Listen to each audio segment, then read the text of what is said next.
Hi YouTube, and welcome back to my channel, Slightly Carnivorish. This is Danielle.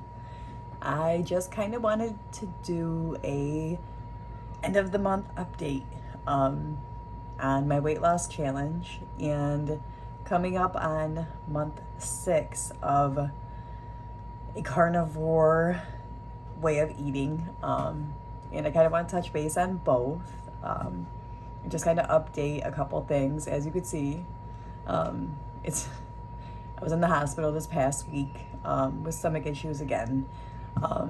Some things I found out, some things that, I'd like to share.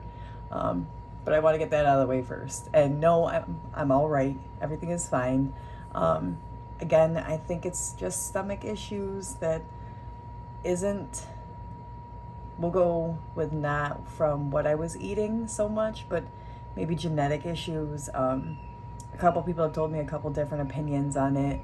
Trapped gas is something I've heard, so I'm gonna get it taken care of now. I'm done WebMDing it, and in March I get to go find out what's wrong, so we'll go with that. But that's completely off topic. I will say that the way I'm eating has allowed for me to kind of go on a liquid fast for a couple days without having cravings, and the bloating has just been horrendous. So it's not even like I'd want to eat, but let's go ahead and get an update with today. I kind of want to touch base. I had mentioned it before, however, so I was eating steak and burgers for dinner, and it was quite large, and I had a couple people question, like, how are you putting so much food away? I can eat, let me tell you. We've actually cut that down a little bit because I am incorporating higher fat and not so much protein, to see how it does. Right now, I'm down to eating a burger, just a regular sized burger, and say 3 pieces of pork belly, is literally what I've been eating with some hot sauce on it. And that keeps me full. If I snack, it's say a couple slices of cheese or something, but I'm not craving, and that's what's got me right now, is I'm not craving my monk fruit. You guys know I talk about my cheesecakes and my custards all the time. I'm not having any kind of cravings with that, and can we say it's the fat intake? I don't know. I want to say yes. We're gonna keep going down this path and see where it goes. I know that I'm feeling better. I'm sleeping through the night again, so I don't know if that's my protein. I will say, at the hospital this week, they took a urinalysis, and in it, I found it quite hilarious. The woman would ask, what is there something you're doing? Because there was no glucose in my urine. They didn't find, but they found ketones. And she would ask if I was eating, a low carb or no carb diet. And I would have to explain what animal-based carnivore was, and she was kind of surprised with that. So I haven't been able to work out. That is one thing I will say. I just haven't done it this past week at all. I've been very tired, as well as just it hasn't been physically possible. I did start a new probiotic. I don't know if you guys can see that. It's Garden of Life daily probiotic, so we're gonna see how that goes with trying to just relieve some of the gas I'm thinking. Again, we'll figure this out, and you guys are on board with me. So I know when I had started the carnivore, it was more than just weight loss. It was for my health as well. I had my gallbladder out, and I decided that, first off, I don't want anyone taking any more internal organs. That's not necessary.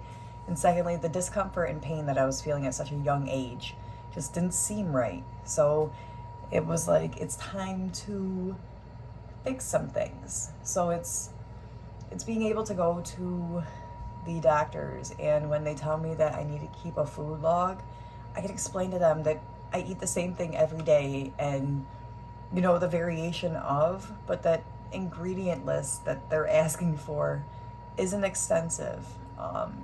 So we're able to pinpoint things a little bit easier. So what is going on, And I'm very optimistic this time that with treatment, I'll be able to move forward with it. I will say I don't have as many frequent attacks as I used to, and I do want to credit to the carnivore.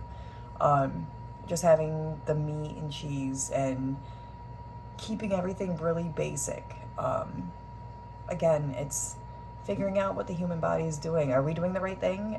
It feels right, so we got to keep going, right? If we feel like we're doing the right thing, then we wouldn't question ourselves. So, like I mentioned, I went to the hospital, and upon getting there, one thing they had noticed was that my heart rate was very low, or what they said was really low, and they want me to go get tested for that. They called it bradycardia. I'll put the right word. I guarantee it's not what I just said. But it's where your heart tends to beat at a slower pace than most people. Mine was down to about 38, and that was very concerning for them. And then I started looking at my watch that keeps track of this all the time. And I was able to see that, my heart normally beats lower at, 55. I have a very low resting heart rate. So it was good to find that out, I will say. So hospital trip necessary this week. Some pros I have to go with though, because obviously they did blood work, and they found nothing. I was kind of surprised. They did say ketogenic, so I will give them that they were well aware of what a keto diet was and the lifestyle. However, explaining to them, high fat, high protein, they were very unsure of that, and they didn't quite tell me not to go that way. However, they weren't very, hey, that sounds like a great way of eating either. So that's kind of been my weekly update. I wanted to let everyone know that no, I haven't been accountable with my workouts. I just haven't. This week was a little rough. So to next week and getting healthy again, like I said, I'm going to continue eating the way we're eating, and we'll see how that goes. But let me know how your journey is going. Are you meeting the goals you had set? What about the weight loss goals? Maybe what you're eating? Are you following your menus? Are you staying strict? Or, are you realizing that this is life, and sometimes, put a little monk fruit in your coffee? Like, comment, and subscribe, and everyone have a great day.